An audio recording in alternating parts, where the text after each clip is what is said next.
Ամեկ պլյուս հեռուստաընկերությունն արդեն 2 հայց է ներկայացրել վարչական դատարան վիճարկելու նախագահ Գրիգոր Ամալյանի գործողությունները, բայց այսքանով հեռուստաընկերության ղեկավարությունը չի սահմանափակվում, անձամբ Մեսրոպ Մովսեսյանն է դատական հայց ներկայացնելու ընդդեմ Ամալյանի, որը վիրավորել եւ ըստ էության կեղծարար է անվանել իրեն անհիմն եւ առանց դատարանի որոշման։ Նա պատասխանատվություն է կրելու այդ խոսքերի համար։ Փարիզում գործող ֆրանսիական COC Camping Service ընկերությունը, որի բաժնետերերից մասնավորապես Աննա Տանելյանին Ամալյանը համարել է մեռած հոգի, արդեն նամակով պատիվ է պահանջել Ամալյանից, իսկ հրահից հիմնավոր պատասխան, թե ինչու չեն վստահել իրենց հավաստագրին, համաձայն որի պատրաստում են կատարել 280,000 եվրոյի ներդրում։ Փարիզի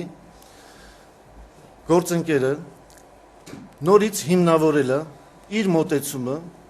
եւ պարոն Ամալյանին ներկայացրել է պաշտաշ փաստաթուղթ, որ պատրաստ է 280,000 եվրո ներդնել A1 պլյուսի ծրագրային փաթեթում։ Ու թեև ֆրանսիական ընկերությունը հաստատել է 280,000 եվրո ներդնելու պատրաստակամությունը, հրահի պաշտոնական հիմնավորման մեջ այլ բան է նշվում։ Ֆինանսական միջոցների արկայությունը հիմնավորող փաստաթղթերի զգալի մասը կեղծ են, անհիմն, $120,000 եւ 280։ Սա պարոն Ամալյանի որոշումն է հաղթող ճանաչելու մասին։ Այսօր Ամեկ պլյուսի նախագահ Մեսրոպ Մովսեսյանը հայտարարեց, որ առկա ֆինանսական փաստաթղթերով, անգամ առանց 2 ընկերությունների խոստացած $120,000 ներդրման, Meltex SP-ն ապահովում էր մրցութային փաթեթի իրականացումը։ Մասնավորապես, անհրաժեշտ $680,000 փոխարեն Ամեկ պլյուս հեռուստաընկերությունը հիմնավորված ներկայացրել է $700,000 ներդնելու վերաբերյալ փաստաթղթեր, որոնք կասկածի տակ դնելու որևէ պատճառ չկա։ Հիմնական ֆինանսական հաշվարկները, որի վրա հիմնվել է Ամեկ պլյուսը, կապ չունի այդ ներդրումների հետ, եւ դա պարզ երևում է փաթեթի մեջ։ Իդեպ Մեսրոպ Մովսեսյանը հայտարարեց, որ ըստ հրահի կեղծ փաստաթղթեր ներկայացրած կազմակերպություններն իրենց աջակցությունը Ամեկ պլյուսին ցուցաբերելու պատրաստակամություն են հայտնել մրցույթից ընդամենը մի քանի օր առաջ։ Ինձ համար մի քիչ տարօրինակ է նրանց առաջարկը, որը ես ընդունել եմ, երևի սխալմամբ, եւ ինչ կողմից են ուղղորդված նրանք։ Այդ խնդիրը այսօր ինձ հետաքրքրում է։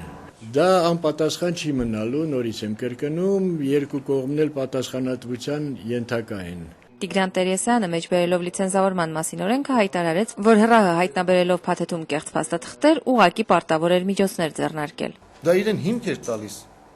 մրցույթից հաներ այդ գործը։ Բայց միջև հանելը 10-օրյա ժամկետում օրենքի համաձայն պետք է տեղեկացներ դիմումատուին, որ նկատել եմ այսպիսի կեղծ փաստաթղթեր, որը ինքը չի արել։ Որից հետո, եթե դիմումատուն չի շտկում այս կեղծ փաստաթղթերը կամ չի տալի պարզաբանում հրային, նոր ինքը արդեն պետք է հանի։ Համարձակություն չեն ունեցել մրցույթից հանելու։ Ես չեմ կարող բացատրություն ստանալ։ Շոու էին սարքում, այդ էր գերխնդիրը, սցենարը տենց էր գրված։ Իդեպ Տիգրան Տերեսյանը տեղեկացրեց նաև, որ իրենք պահանջել են Արմնյուզի մրցութային առաջարկի պատճենը, սակայն հանձնաժողովը հրաժարվել է այն ներկայացնել մինչև հունվարի 20-ը։ Գրիգոր Ամալյանը պատճառաբանել է, որ հանձնաժողովն աշխատում է փաստաթղթերի վրա։ Եթե ընկերությունը արդեն հաղթող է ճանաչվել, էլ ինչ աշխատանք զարմանում է Տերեսյանն ու հավելում. Կամ միջամտություն եւ կողմնակալություն։ Այս պահին հրա ոնց որ դարել է կողմ, այսինքն մրցակից կողմա դարել մեր դեմ։ Պատկերացնում եք ոնց որ դատավորը դառնա քո դեմ։ Ինքը արբիտրը, ինքը արբիտրի դերում պիտի լիներ։ Երկու մրցակիցները մրցելու ինքը պիտի գնահատեր, իմի դարելա կողմ, մեր հակառակորդն է ոնց որ դարը։ Ոնց որ թղթերը հավաքում որ բան կեղտ ման գա։ Տեն չի կարելի։ Օբյեկտիվությունը դուր է։ Այսքան հարցում ես արել, մի հատ զանգեի կանչեիք այդ մարդկանց։ Չես կանչում, մի հատ Փարիզ զանգեի։ Դե հիմա տվել ենք 700,000 ապահովում ենք։ Դե վերանայեք ձեր որոշումը։